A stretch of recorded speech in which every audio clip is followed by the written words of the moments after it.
ছিপছিপে চেহারার ছোট্ট একটি বাচ্চা ছেলে, পড়াশোনা করে পঞ্চম শ্রেণীতে। সারাদিন স্কুল, টিউশন, গান মিলে ব্যস্ততায় কাটে। তবে তার নেশা বিভিন্ন ধরনের পুতুল তৈরি করা।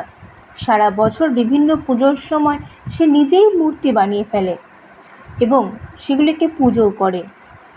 এবারে দুর্গাপুজো উপলক্ষে নিজের পড়াশোনা এবং অন্যান্য কাজের পাশাপাশি সে বাড়িতেই তৈরি করে ফেলেছে দেবী দুর্গার মূর্তি।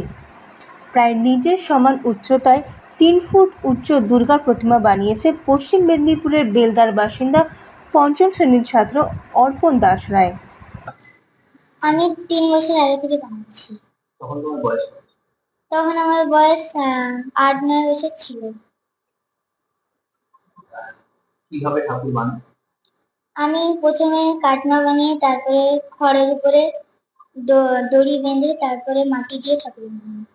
কোথায় শিখেছেন? আমি ইউটিউব দেখে শিখেছি।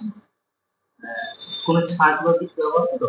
না, আমি ছাঁচ ব্যবহার করি না। ছাঁচ এখনো কিনিনি, পরে কিনবো কিনা ওটা বলতে পারছি না। ঠাকুর বানানো কেন ভালো লাগে? আমাকে ঠাকুর বানাতে ভালো লাগে, আমি নিজে বানাই। ছোটবেলা থেকে? বাড়ির লোক কিছু বলে না? না, আমাকে বাড়ির লোক সাহায্য করে।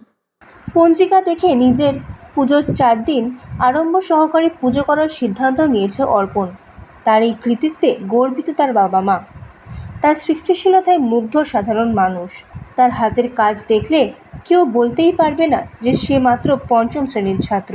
নিজের ব্যক্তিগত উদ্যোগে খড় মাটি দিয়ে দুর্গা প্রতিমা তৈরি করার এই প্রতিভাকে সাধুবাদ জানিয়েছেন এলাকাবাসীরা। বেলদা থেকে নিজস্ব প্রতিনিধির রিপোর্ট, এএনএম নিউজ।